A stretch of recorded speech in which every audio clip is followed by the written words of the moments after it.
Ya embeera yeeyo nga bwe mugiraba kakati poliisi egezaako okulayika nti abantu ebagoba mu kibuga mu bitundu byonna ebyetoolodde wano abagenda maaso n'okulayika nti babalagira ate okulayika nti ekibuga bakifuluma. Ndaba na wano ababalidde ku luguudo no olwa Johnston Street luno olugatta wali ku Arua Park n'abatono abali ku Button Street bonna bagenda maaso n'obalagira abaveeko ate nga aduumira poliisi ekakanya obujagalalo omukulu byakagaba mulaba yeetala awa akulira antiterrorism ye poliisi erwanyisa obutujju tumulaba naye agenda awa ebiragiro ebyenjawulo agenda maaso n'okulayika nti awa ebiragiro ku ki ekirina kakati okukolebwa naye nga kekeetalo kemugenda maaso n'okulaba mwenna abali ku SOT TV kekeetalo akali mu kibuga wano wetuli essaawa zino.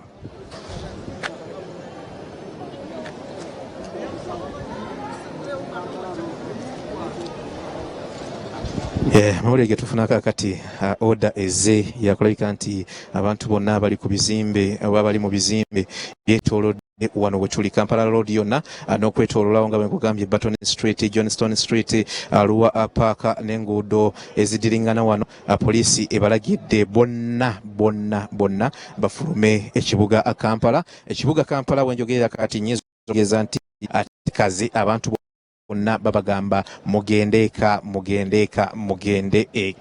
embeera bweri wano wakati mu kibuga naffe tubatuusaako buli kimu nga bwekitambula. Abalabi baffe aba SOT TV tubalaga ekiri kasavu kanyama ekiri saidi wali ku Parliament asaako n'ekiri erudde eno we tuli ku luguudo no Kampala Road. Embeera tewoomezaako ddala nakabululu.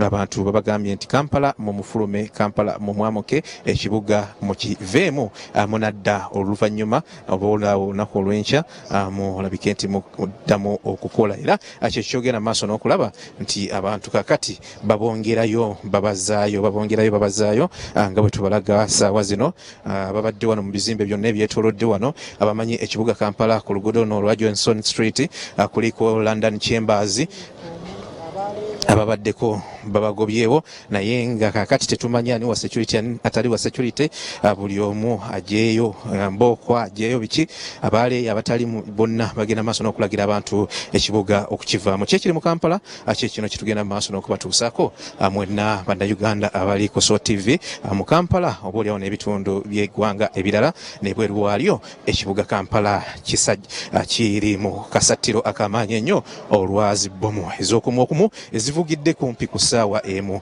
mu bifo by'ekibuga Kampala.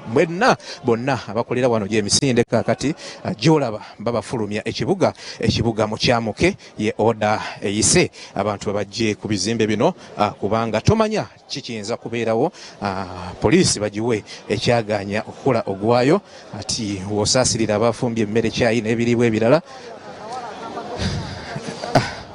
So yembeera gye tugenda maaso n'okubatuusaako tuli betereevu nga ku SOT TV tubalaga ekiri mu kibuga.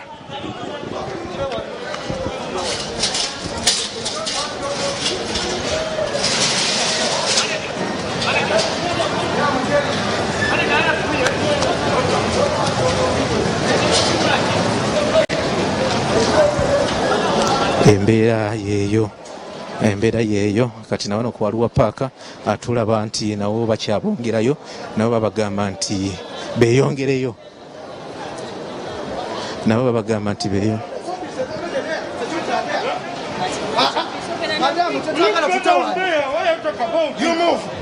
edduuka lyange liggule mbagamba ngende nzigulawo baŋŋaanyi liri awo ku Mabirizi kutowa moolo mbadde n'ebintu byange byengenda okukima mbeeri mbadde siriwo mbadde eri downtown nalina byengenza okusuubula nolireka nga liggule wabaddeyo abaliyo bavuddeyo balekisa eriggale balirese eriggule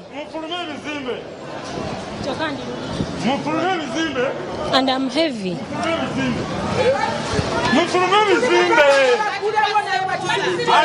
Ani aganya okugulawo? Yita sikaali ajja mugule mufulume. Yita sikaali. Ajja tugenda wakati tugenda naffe twagala kuluma naye basibe omusirika afanda ajja katikati ajja tugenda kufuluma.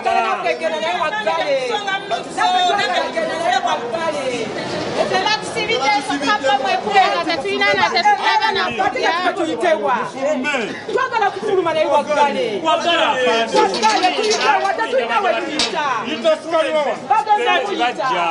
Ajja tugende naffe twagala kugamu tugeewafe. Ke kasatira akali mu Kampala ssaawa zino.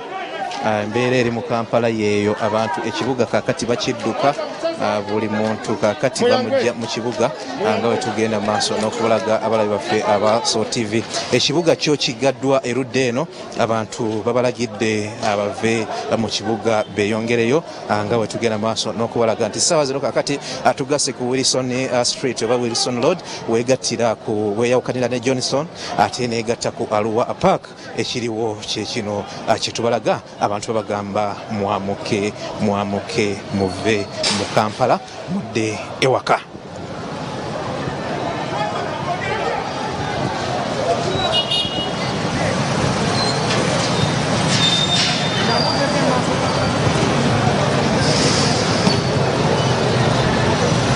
Abalabi baffe aba So TV kyemulaba wano kyekino kakati wano tuvudde ku luguudo ono olwa Johnson Street werugattira ku luno olwa Wilson Street. Wilson Street bo babadde tebannabakwatako ndaba bo babadde bakyali oba oliawo nabo bajja kutuukayo kakati ssaawa zino wano we tuli twolekera Arua Park era ekigenda maaso n'okukolebwa kyekino. Eric bw'anaatunulako emabega agenda kulaga kakati engeri gye baswipinzeemu wano ku Johnston Street kakati mundu bokka be bali mu nguudo wano oba bannaffe aba bitongole ebya security ebyenjawulo be bali abantu bangi nnyo nnyene ddala omugotteko gw'amaanyi nnyo tugenda kulaba ate wo abagenda kulabika nti babakwasaganya batya naye nga kyemulaba wano kyekino emmotoka abantu buli omu bamugamba nti fuluma weeyongereyo ati babagala kubeera mu bizimbe oba oliawo ebirinaanye erudda wano ewabadde enjega eno eya bomu. Tujagenda maaso n'obalaga ekibuga butya bwe kifaanana tubalaga kiri mu Kampala ssaawa zino erudda eno embeera yo bweti bweri ekibuga kikyankalanye ne kyankalanira ddala misinde gyolaba kakati buli wamu buli afuluma atema butemi buli afuluma atema butemi akati nababadde wano ekiziti yino bagifunye batandise kufulumira awo naye nga kyekyo ekiri wano wetuli ebizimbe byonna basazeewo abantu bonna babaddemu bagalewo for now oba bagalewo for today ekibuga bakifulume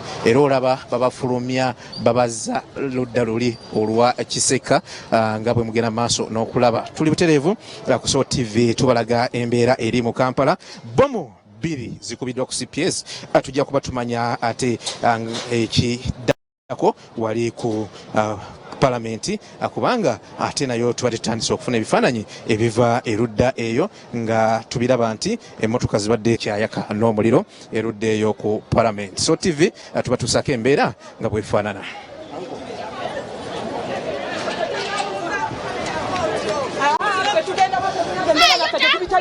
Tulaba birabe batugamba tudduke tuddeeka katudde waffe tunabitegerera ku mawulire tuwulidde bomu naye tetumanyi baziteze tetumanyi ezivugidde fe tudduka misinde abantu badduka embeera yeeno eri wano ndi bulungi embeera yeeyo bannayuganda batulaba kyekyo ekiri mu Kampala nga mugenda maaso n'okukiraba abantu ekibuga ate bakidduse. Maama ng'olabye n'embeera Ndabye nayo se. Ngenda ali King Fahad waggulu. Simanyi. Motoka bambazirese mu parking King Fahad naye olaba nti abantu mu bizimbe ate babajjamu mpola. Nkugambye nti ogenda kunzikiriza nkutambuze nkutuuseeko ku palamenti tujja kuba tutuukayo.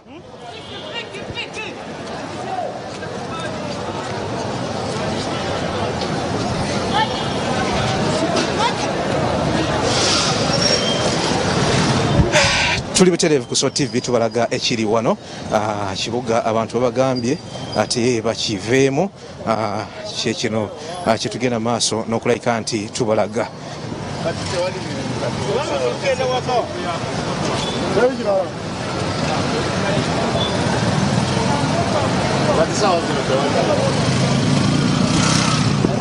Kiri mu kibuga kyekyo ne ndaba ne Wilson nayo erabika nayo eggalwa Wilson nayo tulaba eggalwa, tulaba abantu kaakati ate nayo bafuluma. Kati abafuluma wano abakkirira wansi bayingire paaka enkadde ne Down Street naye nga sofa eno yo abantu bagambye baddeyo. Maama ng'olabye n'embeera ovaawo ddawo? Ngenda Nansana. Wazze otya? Nazze kumakya kukola. Kati ogenda kutuuka otya? Ngenda tambuza bigere. Omwana naye ngenda naye. Tukusabire oyo we Nansana naye ng'ekiri mu Kampala kye kino kitugenda maaso n'okubalaga abalabi baffe abali ku SO TV ekibuga bwe kityo bwe kifaanana. Ekibuga bwe kityo kikyankalanye ne kikyankalanira ddala abantu babagamba nti ekibuga mukiveemu era kye kino kye tugenda maaso n'okubalaga ebizimbe byonna ebiri wano nga bwe mubiraba. Wakazi watandise okulabika nti wakala nga mugenda maaso n'okutulaba kaakati. Nkugambye nti ebizimbe bino Titanic Plaza, bamanyi Titanic Plaza kigatta ku Wilson ne ku Johnston, nakyo olaba nti nakyo kimaze okulabika nti kiggalwa era abatonotono abakyalimu be bano ababadde bakaabira wano nabo balabika babagulidde era ssaawa zino olaba nti batandise okulabika nti bafuluma. Ababadde mu kino ekizimbe ekiri opposite Titanic nabo bafuluma. Olaba nti kaakati buli wamu abantu bali mu kufuluma Kampala. Embeera yeeyo eri ekamenti ne ku CPS. Bomu zikubiddwa ku Palamenti ne ku CPS. Abalumiziddwa abafudde n'ebisingakaawo ebyo tujja kuba tujja nabyo naye nga ekiriwo akaakati wano bye bino byemulaba ssaawa zino nti bintu byakweyamba kulabika nti abantu bafuluma ekibuga.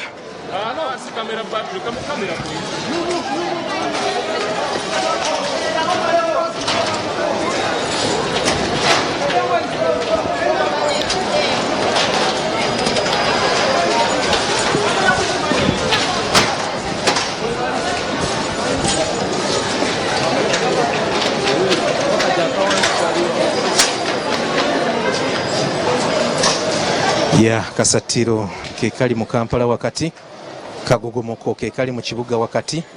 Abantu bafuluma Kampala abazze okola kisikwekalakaasa asiki naye bomu ezikubiddwa ku CPS Central Police Station ne ku Parliament eya Uganda zezigoba kati abantu mu kibuga babalagidde bafulume, babalagidde bamuke ekibuga buli omu adde gye yavudde nga jjokola teri amanyi kiddako naye nga ekiriwo kye kino kyolaba kasatiro keereere ke kaliwo.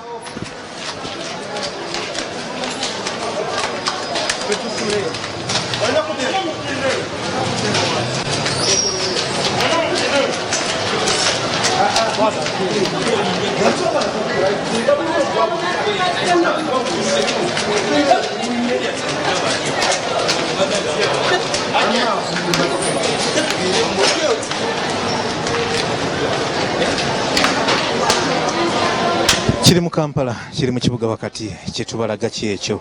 Ebizimbe babyamuse, ebizimbe babifulumye, baddayo waka nga tugenda maaso n'okubalaga. SO TV tuli mu ssaawa ya anniversary experience naye tubalaga ekiri mu Kampala wakati oluvannyuma lw'ekibuga okubwamu bbomu era nga ekiriyo kye kino kye tugenda maaso n'okubalaga abalabi baffe abali ku SO TV. Embeera yeeno entuufu